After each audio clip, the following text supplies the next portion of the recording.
ये आपके तीव्र पुण्य का क्या है? उदय है।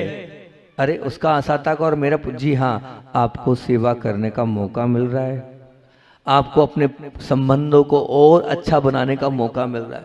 क्योंकि ध्यान रखना, अच्छा जो आपने अच्छे में जाना तो कोई याद नहीं रखता है, लेकिन बुरे समय में जिसका साथ दिया ना, वो निश्चित मान चलना वो आपको जीवन पर्यंत याद रखेगा, वो कभी आपको भूलेगा नहीं। आप तो बस इतना पूछ लेना, गोली ली कि नहीं ली।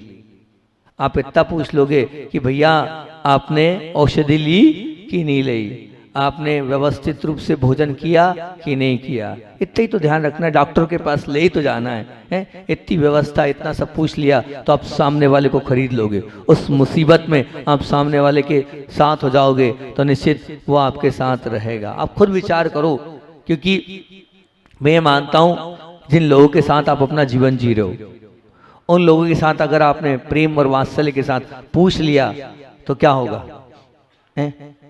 क्या होगा? आपस के प्रेम संबंध खराब होंगे कि अच्छे होंगे? अच्छे होंगे नहीं कि नहीं होंगे? बोलो, होंगे? तुमने कभी माँ से पूछा? बोल तो रहा है ऐसा, पूछा? पूछते हो? ये बहू रानी बैठी हैगी, पूछती है? करती हो मत? कर लेना, ध्यान रखना, नहीं तो तुम्हारे बच्चे कभी भी तुम्हारी सेवा चाकरी नहीं करेंगे। हाँ, टिट फॉर ट्रेड, जो बोया है ना वही काटोगे। आज आपने करी है तो निश्चित रूप से आपको मिलेगी। एक और उदाहरण देता हूँ, जब भी बात आती है तो इस उदाहरण को देता हूँ कि हम कुछ ब्रह्मचारी थे, प्रतिदिन वैयावर्ती करने के लिए जाते थे, किनका अंतराय किनका उपवास है, सेवा के लिए जाते थे। अब मान लीजिए जरूर थोड़ी कि महाराज जी कराएं, अब हम जाते थे और जाने के बाद वैयावर्ती कराए नहीं कराए ये बात की बात है, लेकिन पूछने जरूर जाते थे सेवा के लिए कुछ ब्रह्मचारी लोग। तो आपको बताएं, कभी कभी ऐसा होता था कि आपने पूछा, उनको तो कराना नहीं है, आप गए तो आपने कर्तव्य किया, सामने वाले को ये तो रहता है रोज रोज आता है, रोज रोज आता है, ठीक है ना? ये बात तो एकदम फिक्स है कि आप जाओगे तो सामने वाले के उसमें तो आई जाओगे कि हाँ आ रहा है। अब कभी कभी ऐसा होता था कि मान लो आप आए हो, सामने वाले को अरे भैया तुम रोज रोज आते थे, आ जाओ, तुम आ जाओ, लो घी लगा दो, तेल लगा दो भैया, क्या है, क्या कर सकते हैं, तुम रोज रोज पूछने आते हो तो भैयावर्ती कर ही दो, आवश्यकता नहीं है, लेकिन तुम्हारे सम्मान में, तुम्हारे बहुमान में हम भैयावर्ती करा रहे हैं। तो ऐसा भी होगा जब आप रोज रोज पूछोगे, नहीं भी कराना होगा तो आपके सम्मान में उनको कराना पड़ेगा, निश्चित मान के चलना। तो मैं यही बता रहा हूँ आपको कि हम जब रोज रोज जाते थे तो निश्चित रूप से उससे तो एक प्रेम बढ़ता था, उससे एक विनय होती थी, उससे आपस के संबंध और अच्छे बन जाते थे और अपनी एक अलग इमेज बन जाती थी। तो जब हमने शुद्ध भोजन लगाया, शुद्ध भोजन मतलब आप चौका बोलते हो, मैं शुद्ध भोजन बोलता हूँ, आपकी परिभाषा चौके की है, मैं उसको मानता ही नहीं हूँ। अगर चौका लगा रहे हैं तो आप क्या लगा रहे हैं? महाराज जी के लिए लगा रहे हैं, और शुद्ध भोजन बना रहे हैं तो अपने लिए बना रहे हैं, और फिर उसके बाद उसके लिए आप साधु को बुला रहे हैं। वैसे कायदे से तो शुद्ध भोजन लगना चाहिए, लेकिन आप कहाँ शुद्ध भोजन बनाते हो? आप तो क्या लगाते हो? क्या लगाते हो? चौका लगाने में पुण्य न था, न है, न कभी रहेगा। शुद्ध भोजन बनाने में ही पुण्य आपको मिलने वाला है। हमारे नंबर भी कम होंगे और आपके तो नंबर ही नहीं रहेंगे आप चौका लगाओगे तो। ठीक, यहाँ आओ, धर्म ध्यान करो, अपना बनाओ, और अगर आपने शुद्ध भोजन बनाया ना तो महाराज जी नहीं आए तो माथे पे शिकन नहीं आनी चाहिए, माथे पे सल नहीं आनी चाहिए, लेकिन आपके आ जाते, मतलब आपने चौका लगाया है, महाराज जी के लिए लगाया है, इसलिए आपके माथे पे शिकन है। खुली बात है कि आपको टेंशन हो रहा है ना, आपको विकल्प हो रहा है, कहाँ गया वो विकल्प हो रहा है, क्योंकि तुमने हमारे लिए लगा दिया इसलिए विकल्प हो रहा है, अपने लगा था तो विकल्प होता ही नहीं। ठीक, जिसका पुण्य होता है ना उसके अपने आप कदम रुकते हैं, ध्यान रखना, अपने आप वहां सहज भाव से अपने आप ऐसा बो कि उसके अपने आप कदम रुक जाए। जैसे मैं आपको बता रहा हूँ कि एक बरवई वाले दादाजी हैं जो यहाँ सेवा में लगे रहते, ज्ञानी काका है। अब हमें बरवई में मिले, आप लोग भले उनको भोरासा वाले बोलते हो, है ना,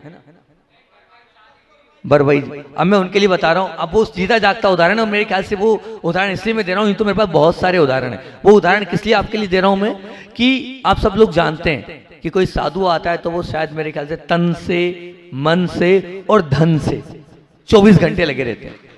लगे रहते नहीं लगे रहते? बोलो, लगे रहते हैं, लगे रहते हैं, हमेशा लगे रहते हैं। अब जब मैं बरवाई में गया तो मान के चलना कि जाना कहीं था और पहुंच कहीं गया मैं। है ना। दूर घर था, ऐसा था वैसा था, उनके यहाँ चरण पड़ गए और उनके यहाँ चरण पड़े मेरे, मैंने उनके यहाँ चरण पड़े मैंने, तो मैंने यही माना, मैंने इस व्यक्ति ने सरल सागर जी महाराज जी का पूरा चतुर्मास कराया है भोरासा में, एक साधक की साधना में सहयोगी बना है। तो 4 लोग और भी खड़े थे, उनका पुण्य नहीं जागा, इस साधक की साधना को करने में सहयोगी करने वाले का पुण्य जागा। इसलिए मेरे चरण यहां रुक गए, इसलिए मैं अपने आप यहाँ के रुक गया, क्योंकि सामने वाले ने किया है, अपने आप पुण्य इकट्ठा होता है और मैं वहां अपने आप रुक जाता हूँ। बहुत बार ऐसा देखता हूँ मैं, जो वैयावर्ती जो सेवा करते हैं, और भी ऐसे 1-2 बार देखा मैंने कि साधुओं को बार बार बुलाते हैं जिनके अपने आप चरण पड़ जाते हैं। मैं चाहता तो कहीं और जाना हूँ, प्रेशर और कहीं का होता है, मजबूरी और कहीं की जाने की होती है, लेकिन क्या करूँ, वहां जाके अपने आप चरण रुक जाते हैं, वहाँ अपने आप सब कुछ जाता है। तो ये जो शुद्ध भोजन लगाने की भावना रखती है, तो त्यागी वृत्ति जाए, हम आगे रह के वहाँ पहुँच जाएंगे और अपने आप वहाँ चरण रुक जाते हैं। ये उसमें मेरी कोई गलती नहीं है, मेरा अंदर से कोई राग देश का भाव नहीं है, पर हो जाता है। तो मैं आपको यही बता रहा था कि वैयावृत्ति में जो है बार बार करें, तो चौका शुद्ध भोजन लगा एक ब्रह्मचारी जी के, है ना। अब जब शुद्ध भोजन लगा तो अब मान के चलना कि उस ब्रह्मचारी की मेहनत थी कि 4-5 महीने तक वहां चतुर्मास चल रहा था। अब वहां पर 8 ब्रह्मचारियों के शुद्ध भोजन आए, कितने 8, और सब बड़े बड़े हाई फाई ब्रह्मचारियों के भोजन थे, है ना। अब बड़े बड़े ब्रह्मचारियों के बीच में भी अब मान के चलना कि वहां जो आहार हुए, अब सबकी भावना थी शरद पूर्णिमा को यहाँ हार होंगे, शरद पूर्णिमा को वहाँ हार होंगे, शरद पूर्णिमा का महान दिन यहाँ हार होंगे। अब मान के चलना अच्छा इसलिए सबको छोड़कर शरद पूर्णिमा के दिन वहां पहुंचे, और फिर क्रम से एक एक साधक के आहार हुए, एक एक साधक के आहार हुए। तब एक साधक ने कहा, पता है इस ब्रह्मचारी का क्यों आहार हो रहे हैं, क्योंकि ये रोज पूछने जाता था, रोज वैयावृत्ति करने जाता था। किसी साधक की इतनी हिम्मत नहीं हुई 40 महाराजों में कि क्रॉस करके आगे से निकल जाए। क्या था, सामने वाले ने किया, उसका परिणाम मिला। वो रोज रोज वैयावृत्ति सेवा चाकरी करने जाता था, साधु के पास जाता था, तो अपने आप ये नहीं कि जाओगे तो आएगा, लेकिन पुण्य इकट्ठा किया ना उसने। उसके आने से साधु को कोई फर्क नहीं पड़ा, लेकिन बार बार जो उसने किया, पूछा, उससे पुण्य इकट्ठा हुआ और अपने आप साधु के चरण उसके यहाँ पड़ गए। तो मैं आपसे बस बार बार यही बोल रहा हूं, कभी कोई मुसीबत में आ जाए तो आप क्या बोलोगे, दोस्त मैं हूं ना। इतनी बात आप बोलोगे तो हमेशा आपके साथ आपके पास वो रहने लग जाएगा, क्योंकि हमारे मुख से निकलने वाले इतने ही शब्द यदि उसकी प्रसन्नता कायम रखने में, उसका प्रोत्साहन और उसको ऊंचा उठाने में वो शायद बहुत काम आ सकते हैं। मैं तो इतनी बात बोलता हूं कि 3 अक्षर की जिंदगी, 3 अक्षर की आज का क्रीम कोटेशन, 3 अक्षर की जिंदगी और 2 अक्षर की मौत। 3 अक्षर की जिंदगी और 2 अक्षर की मौत, और बीच में 2.5 अक्षर का दोस्त नामक शब्द अत्यंत शक्तिशाली है। 3 अक्षर की जिंदगी और 2 अक्षर का मौत, इसके बीच में 2.5 अक्षर की दोस्ती एक बहुत शक्तिशाली शब्द है।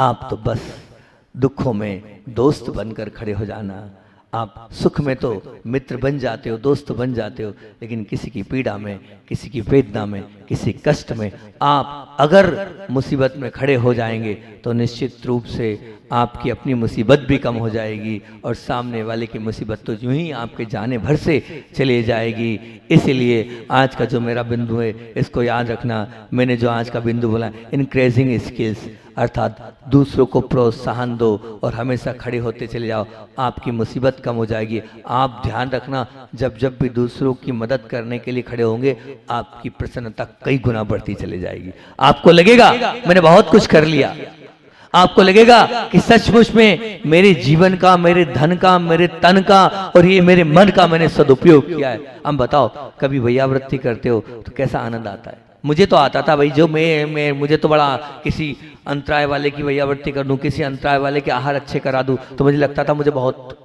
खुशी होती थी, मुझे बड़ा अच्छा लगता था। जब छुल्लक जी संघ से आए थे तो मैं लगातार महीने 1.5-2 महीने महाराज जी के आहार कराने का, मुझसे बोलते थे कि आप मत जाओ, इतनी गर्मी है, आहार कराने नहीं जाया करो, क्यों इतने लेट होते हो। मैंने कहा ध्यान रखना, मुझे इसमें ही ज्यादा आनंद आता है, मुझे इसी के माध्यम से ही जो है मेरी भूख अपने आप शांत हो जाती है। क्योंकि अगर खिला के खाओगे उसका आनंद अलग है, खिला के खाओगे उसका आनंद एक अलग है, उसकी अनुभूति एक अलग ही अनुभूति है। इस अनुभूति को लो। तो बस आप इतना आज ध्यान रखना, जब भी कोई परेशानी में हो तो आप क्या बोल देना, दोस्त डरना मत, मैं तो हूं। आज का मेरा ये आपसे बोलना है। आप इतनी बात बोलते चले जाएंगे तो मैं समझूंगा सबकी पीड़ा, सबके कष्ट, सबकी परेशानियां, सबकी दिक्कतें तो दूर होगी होगी, लेकिन इतना बोलने से आपकी जीवन की समस्या भी समाप्त हो जाएगी। और दोस्त का मतलब ये नहीं है, दोस्त का मतलब अपनी पत्नी भी होती है, दोस्त का मतलब अपने पति भी होते हैं, दोस्त का मतलब अपनी सासू माँ भी होती है, और दोस्त का मतलब अपने ससुर भी होते हैं। दोस्त के मतलब जिन लोगों के साथ रह रहे वो सब होते हैं। बाहर के ही दोस्त मत ले लेना। नहीं तो बोले दोस्त बोला था महाराज आपने, तो मैंने दोस्त बोला, पत्नी थोड़ी बोली थी आपने। पत्नी तो पत्नी होती नहीं, जिनके साथ आप जीवन जी रहे हो सब दोस्त के समान ही है, सब मित्र। मैं तो बच्चे को भी दोस्त बनाता हूँ, उसके भी गले में हाथ डाल लेता हूँ, और बड़े को भी, दादा आते हैं उनके भी महाराज जी आप साधु हो की क्या दिक्कत है, कोई बहुत थोड़ी प्रेम वात्सल्य स्नेह देना है और सबके बीच सबको अपना बनाना है, तो सबको दोस्त बना सकते हैं। मैं तो आप सबको भी दोस्त बनाने को तैयार हूँ, अगर आप मुझे दोस्त बनाओगे तो। सबसे मित्रता करने को तैयार हो, अगर आप मित्रता मुझसे करने को तैयार हो तो बहुत अच्छी बात है। आचार्य भगवान की बात बोलकर विराम देता हूँ। आज ज़्यादा मुझे नहीं बोलना है, मुझे 2-3 बार बोल दिया गया जल्दी जल्दी, तो 20 अपना आधा घंटा होने जा रहा है। अंतिम आचार्य भगवान की बात, पूज्य ज्ञान सागर जी का संस्मरण मैंने चालू किया है। अभी तक तो गुरुदेव के लिए बोलता था, लेकिन अब गुरुदेव के लिए मैं बात बोल रहा हूँ। और ये ज्ञानार्णव ग्रंथ की वाचना पूज्य आचार्य भगवान कर रहे थे महुआ जी चातुर्मास में, तब उन्होंने बहुत अच्छी बात बोली। क्या बोली? बोले गुरु की डांट ही शिष्य के लिए शिक्षा का घर है। गुरु की डांट ही शिष्य के लिए शिक्षा का घर है। अर्थात गुरु की डांट, अगर शिक्षा बहुत जल्दी मिल जाती है, क्योंकि आचार्य श्री ने कहा, ज्ञान सागर जी महाराज जी ये कहते थे कि अज्ञानियों की वर्षों की प्रशंसा मिलने की अपेक्षा अगर ज्ञानी की डांट अगर मिल जाए तो उसे बहुत महत्वपूर्ण मानना। ज्ञानी की जो डांट होती है वो हमारे जीवन को दिशा बोध दे देती है, हमारे जीवन को अच्छा बना देती है। और यदि डांट उस व्यक्ति के जीवन में नहीं उतरती है तो वो अपने जीवन में उसको बुरा मान लेता है, तो अपने जीवन को दुर्दशा की ओर ले जाता है। इसलिए ध्यान रखना, हर शिष्य का कर्तव्य है कि गुरु की आज्ञा के बिना कुछ करना नहीं, और गुरु कुछ कह रहे हैं तो उसे बहुत ध्यान से सुनना। उसमें ऐसा नहीं कि क्यों बोल रहे, नहीं, गुरु की आज्ञा में कभी किंतु नहीं, कभी परंतु नहीं, निर्विकल्प होकर उनकी आज्ञा को सुधार कर लेना। आप अगर इतना करते चले जाओगे तो उनके प्रति विनय भी झलकेगी और उनके प्रति समर्पण भी झलकेगा। और आचार्य श्री जी ने कहा, मैंने मेरे गुरु की कभी कोई बात नहीं टाली, तुम भी ध्यान रखना अपने गुरु की कभी कोई बात टालना मत। जो गुरु की बात नहीं टालता है उसके साथ गुरु हमेशा हर क्षण हर पल रहते हैं। मैं तो प्रयास करता हूँ कि मेरे गुरु की कोई बात ना टले। आप भी प्रयास करना कि आपके जीवन में कभी गुरु की बात पे किंतु परंतु ना हो। इतने रखते हैं। बोलिए आचार्य विद्यासागर जी महामुनि राज की जय। अपने जीवन में भले ही बहुत सारी मुश्किलों के पहाड़ टूट पड़े, फिर भी उन प्रतिकूलताओं में हमारे चेहरे पर क्या होनी चाहिए? मुस्कुराहट होनी चाहिए। क्या होनी चाहिए? प्रसन्नता होनी चाहिए। हम अपने आप के परिणामों को निर्मल बनाए रखें, अपने परिणामों में निर्मलता बनाए रखें, अपनी विशुद्धि बढ़ाए रखें और अपनी प्रसन्नता को बिल्कुल ना खोए। उस पर अपनी बात चल रही है। और बात क्या करी अपन ने? Be happy now. और बी हैप्पी नाउ में कल मैंने परसों आपसे बात करी थी बैलेंसिंग स्किल्स की। फिर बैलेंसिंग स्किल मतलब संतुलन को बनाए रखने की कला चाहिए। इंक्रीजिंग स्किल्स अर्थात दूसरों को प्रोत्साहन देने की कला चाहिए। और एच हैंडलिंग स्केलिंग अर्थात काबू में रखने की कला चाहिए। और ए बोल रहा है एक्सपेक्टिंग स्किल्स अर्थात स्वीकार करने की कला चाहिए। फिर उसके बाद पी बोल रहा है पासिंग स्किल्स अर्थात रोकने की कला चाहिए। फिर पी बोल रहा है प्रोसीडिंग स्किल्स अर्थात आगे बढ़ने की कला चाहिए। वाई बोल रहा है यूडलिंग स्किल्स उत्पन्न करने की कला चाहिए, एन बोल रहा है नेगलेक्टिंग स्किल्स, उपेक्षा करने की कला चाहिए, और ओ बोल रहा है ओमिटिंग स्किल्स, अर्थात छोड़ देने की कला चाहिए, और डब्ल्यू क्या बोल रहा है, याद है नहीं याद है, वेटिंग स्किल्स अर्थात ध्येय रखने की कला चाहिए। और मैंने कल आप लोगों के बीच में हैंडलिंग स्किल्स पर मैंने 2 बातें आपसे बहुत अच्छी बोली थी।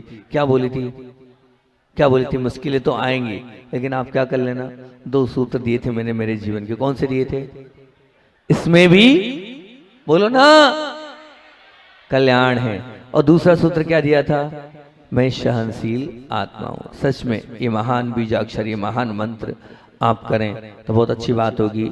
और आज चौथे नंबर पर मैं आपसे बात कर रहा हूं एक्सपेक्टिंग स्किल्स, अर्थात बहुत सुंदर ये जीवन का मंगलमय मंत्र है।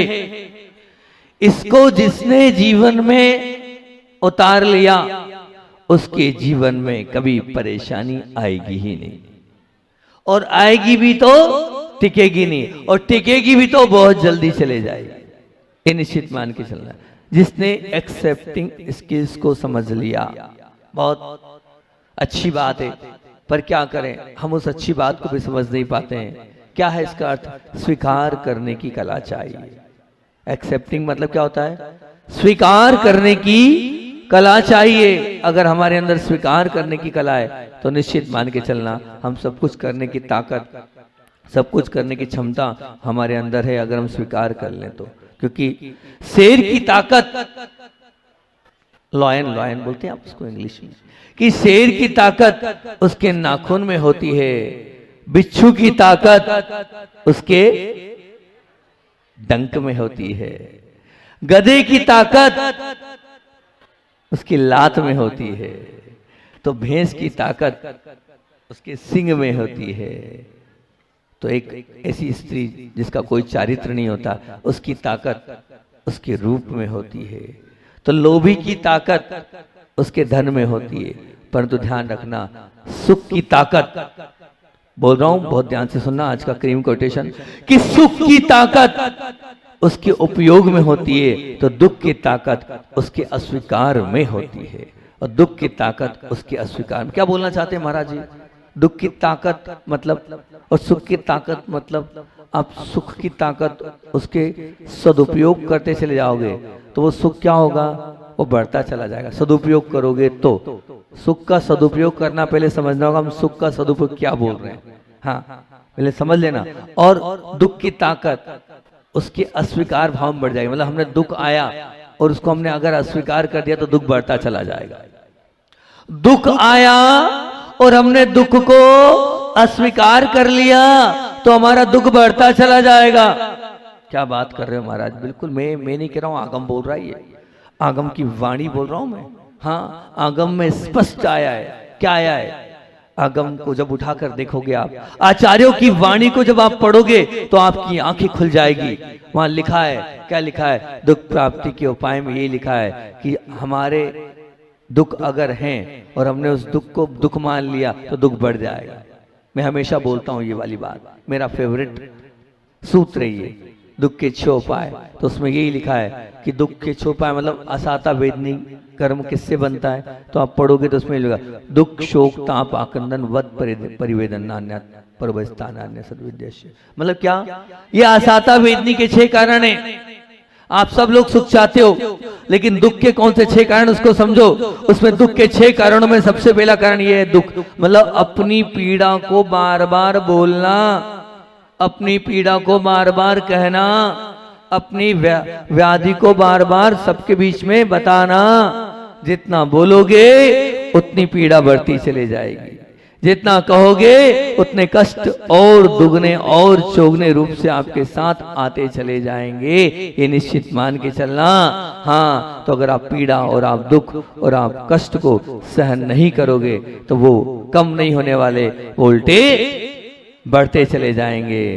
तो सुख की ताकत उसके सदुपयोग में है, सदुपयोग का तात्पर्य यही है कि हमारे को धन राशि मिली है, हमें ये शरीर मिला है, उसका सदुपयोग क्या करें, हम अच्छे कार्यों में करें। और दुख की ताकत उसके अस्वीकार भाव में, अगर हमने उसको दुख को और ताकतवर बनाना है तो अस्वीकार करते चले जाओगे और उसको एक्सेप्ट नहीं करोगे, उसको नहीं मानोगे, तो दुख उल्टा और बढ़ता चला जाएगा। बोलो, दुख को बढ़ाना है कि कम करना है? बोलो ना। तो जब कम करना है तो उसको अस्वीकार भाव से मत करो, दुख को बड़े प्रेम और स्नेह के साथ स्वीकार करो। हमारे दुख अगर हमने बहुत अच्छे से स्वीकार कर लिए तो निश्चित मान के चलना उस दुख की ताकत कम हो जाएगी, उस दुख को आप कमजोर कर दोगे। अगर आप दुख को कमजोर करना चाहते हो तो मेरी इस बात को बहुत अच्छे से ध्यान रखना कि दुख की ताकत उसके अस्वीकार भाव में, और सुख का दुरुपयोग करने पर उसकी वो वंदनीय ताकत खत्म हो जाती है, और दुख को स्वीकार करने पर उसकी पांचवी ताकत खत्म हो जाती है। आपके सामने दोनों बातें मैंने रखी। इसका अर्थ यही है। क्या अर्थ है इसका? इसका यही अर्थ है कि अनिश्चित परिस्थिति में या व्यक्ति, सुन लीजिए बहुत ध्यान से, बहुत अच्छी बात, कि अनिश्चित परिस्थिति या व्यक्ति दूर नहीं होते हुए अथवा उससे दूर किया ही ना जा सकता हो, ऐसा यदि आपको लगता है, और अगर हम चाहते हैं कि यदि उसकी ताकत खत्म करना है और परिस्थिति और व्यक्ति आपके पास कमजोर पड़ जाते कि हम नहीं कर पा रहे हैं, तो क्या करें? तो हम नहीं कर पा रहे हैं तो हमें उसको स्वीकार ही करना पड़ेगा, क्योंकि जब तक हमारी ताकत थी हमने कर लिया, और जब ताकत से बाहर बात हो गई तो हमें उसको स्वीकार करना ही पड़ेगा। लाख प्रयास कर लेना तुम अपनी पत्नी को, अगर पत्नी अगर क्रोधी स्वभाव की है तो उसको स्वीकार करना ही पड़ेगा। बेटा अगर उद्दंडी है तो उसको स्वीकार करना ही पड़ेगा। स्वीकार करे बिना जो है उसका कोई इलाज नहीं है। अगर हम स्वीकार नहीं करेंगे तो ध्यान रखना, बार बार बार बार हम अपने बेटे से बोलेंगे तू बदमाश है, तू चोर है, तू झूठ बोलता है, तू ऐसा करता है, तू वैसा करता है, तो ध्यान रखना वो था तो नहीं, लेकिन आपकी बद्दुआओं से वो और वैसा बन गया, आपकी दुर्भावनाओं से वैसा और बन गया। आपने एक बार समझा लिया, बात खत्म। अब बार बार मत बोलो, बार बार बोलोगे तो वो वैसा बन जाएगा, ध्यान रखना। हाँ, वो उधर चल रही बातचीत, देखो आप मुझसे बार बार मत बोला करो, उधर बात चल रही है ना, माँ बेटे से बात कर रही है, कर रही ना माँ बेटे से बात, क्यों ये बात कर रहे हो आप, है ना? बेटा ये बोल रहा मेरे से मत बोला करो ज्यादा, नहीं तो वैसा ही मैं बन जाऊंगा। नहीं, सच कह रहा हूं मैं आपसे कि आप बार बार अगर अपने बेटे से बोलोगे तो स्वीकार कर लो अपने पति को भी, स्वीकार कर लो अपनी पत्नी को भी। सच कह रहा हूं, अगर स्वीकार भाव आपके जीवन में आ जाएगा तो निश्चित रूप से, एक बार आरोन में मैंने बताया था, बड़ी अच्छी बात, सच्ची बात आपके बीच में रख रहा हूं, आप मानना पड़ेगा कि ऐसे ऐसे लोग भी होते हैं जो इस प्रकार से अपनी इस प्रकार की इस बात को स्वीकार कर लेते हैं, मुझे एक्सेप्ट है। यहाँ पर शायद मेरे ख्याल से इतनी सारी महिलाएं बैठी है, महिला जगत में ऐसी महिला का होना अपने आप में बहुत बड़ी बात है कि जो हर बात को स्वीकार कर ले।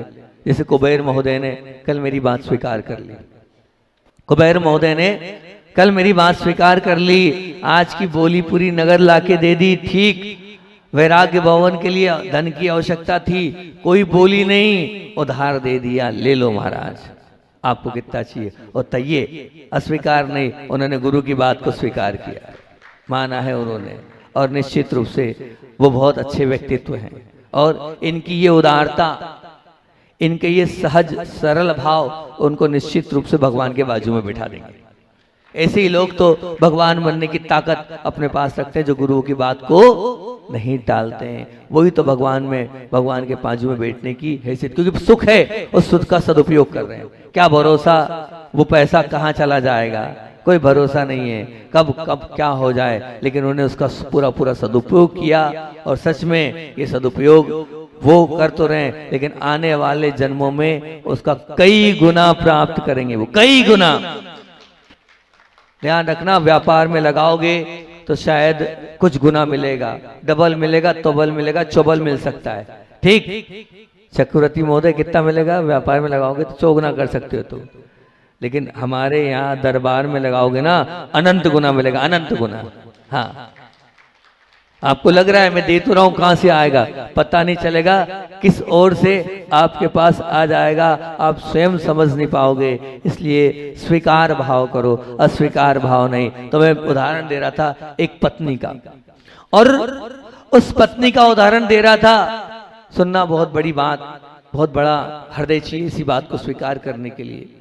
अपना पति कहीं और किसी महिला से जुड़ गया, पता भी चल गया, जानती भी है, और उसके बाद भी उसके चेहरे पे शिकन नहीं, उसके चेहरे पे कोई विकल्प नहीं, उसके चेहरे पे कोई भी ऐसा लग नहीं रहा है कि उसको बहुत बड़ी टेंशन है। वो क्या भाव आ रही है? जब उससे बात करी तो उसने यही जवाब दिया, बोले महाराज मेरे कर्म का उदय, मेरे अंदर कोई कमी है, मैंने कुछ पाप किया है, तभी तो मैं अपने पति को संतुष्ट नहीं कर पा रही हूँ। ठीक है, जब मेरा पुण्य का उदय आएगा तो मुझसे संतुष्ट हो जाएगा, पर मुझे विकल्प संकल्प नहीं करना, मुझे अंतराय कर्म का बंध नहीं करना। कितनी बड़ी सोच। बोले सामने वाले से सामने वाला जुड़ा है तो जुड़ा रहे, मैं क्यों तोड़ूं और मैं क्यों अंतराय कर्म का बंद करूं? कहीं ऐसा मैंने पूर्व भाव में किया है, उसको अभी भोग रही हूं, तभी तो पति दूसरी जगह जा रहा है, नहीं तो कहीं जाता क्या दूसरी जगह। निश्चित मैंने पूर्व में ऐसा अंतराय कर्म बांधा होगा, मैंने ऐसा कोई निश्चित अलाभ कर्म का बंद किया होगा, तो आज मुझे वो लाभ नहीं मिल पा रहा है। अब मुझे नहीं मानना, मैं तो अच्छी भावना है, मेरा पति भगवान है, मेरा पति बहुत अच्छा है, मेरा पति संसार में इससे बढ़कर मेरा जो है संसार में हो ही नहीं सकता है। ये भावनाएं, ये सद्भावनाएं एक पत्नी अपने पति के लिए दे रही है। विचार करना है, इतनी बड़ी ताकत आपके अंदर जो आप ये कर रहे हो, ये कितनी बड़ी सोच है कि अंतराय कर्म का बंद हो जाएगा, मुझे अंतराय नहीं डालना, मुझे है ताकत। कोई एक आध इस प्रकार की बोल दे कि मेरा पति कहीं और जुड़ा है, और मैं ये कह दूं कि जुड़ने दो, मुझे नहीं। हालांकि ऐसा पति भी नहीं होना चाहिए, इस प्रकार की गलत बात भी नहीं करना चाहिए, लेकिन इतनी गलती होने के बाद भी अगर कोई महिला उसमें भी स्वीकार कर ले और प्रेम से स्वीकार कर ले और माथे पे शिकन नहीं आए और कहते कि हाँ ठीक है कोई बात नहीं, सचमुच में वो तो माँ धन्य है। वो जो पत्नी है वो सचमुच में धन्यवाद की पात्र है, जो सच्चा धर्म को मान रही हैगी। अगर वो बद्दुआ देती रहती तो पति कभी ध्यान रखना ठीक नहीं होता। और उसकी विशुद्धि से, उसके इस परिणामों की निर्मलता से हुआ ये कि कुछ समय पश्चात अपने आप दिन पलटे, उस व्यक्ति की मति पलटी और उसने आगे रेके क्षमा मांग मांग कर, आंसू बहा बहा कर अपनी पत्नी के चरणों में गिड़गिड़ाने लगा कि हे तू मुझे माफ कर दे, तू मुझे माफ कर दे, मैंने तेरे साथ गलत किया। तू सब जानती थी, लेकिन एक बार भी तूने मुझसे ये नहीं कहा नहीं। तू जानती थी मैं लेट क्यों आ रहा हूँ, तू जानती थी मैं बाहर किसके साथ घूमने जा रहा हूँ, सब कुछ जानते हुए तू क्या है? तू देवी है कि परमात्मा है? तू क्या है? कैसी मूर्ति बनी है कि तूने एक बार भी मना नहीं किया, तूने एक बार भी उंगली नहीं उठाई, और हमेशा जानते हुए हमेशा मुस्कुराती रही और प्रेम और वात्सल्य के साथ तूने सब कुछ किया। मैं तो मुझे आश्चर्य इस बात का है कि मैं बाहर जा रहा हूँ, तुझे मालूम है, और तू उसके बावजूद भी मेरे टिफिन तैयार करके देती है, तो मेरे लिए बैग जमा के देती है ऐसी कोई पत्नी मिलेगी? ऐसी पत्नी विचार करना। ऐसे पति को भी जो स्वीकार कर लेता है वो तो निश्चित रूप से धन्य है। और वही पति बाद में रो रहा है, वही पति बाद में गिड़गिड़ा रहा है, वही पति नाक रगड़ रहा है अपनी पत्नी के चरणों में। और मान लीजिए अगर पत्नी उस पर मान लो नहीं करती और फिर आऊं जाऊं करती और मान लीजिए और कुछ करती तो क्या होता? बात टूटती, बात बिगड़ती, होना जाना कुछ नहीं था और गाड़ी असंतुलन में हो जाती, वो एक्सेप्ट नहीं करती। तो निश्चित रूप से तो मैं ये नहीं बोल रहा हूँ आपको ऐसा स्वीकार करना है, लेकिन इतना बड़ा कलेजा चाहिए और इतना बड़ा हृदय चाहिए इस बात को स्वीकार करने के लिए। तो निश्चित आपके कर्म की निर्जरा हो सकती है, होगी, और आप जैसा चाहोगे वैसा आपका पति आप बना सकते हो, वो आपके हाथ में है।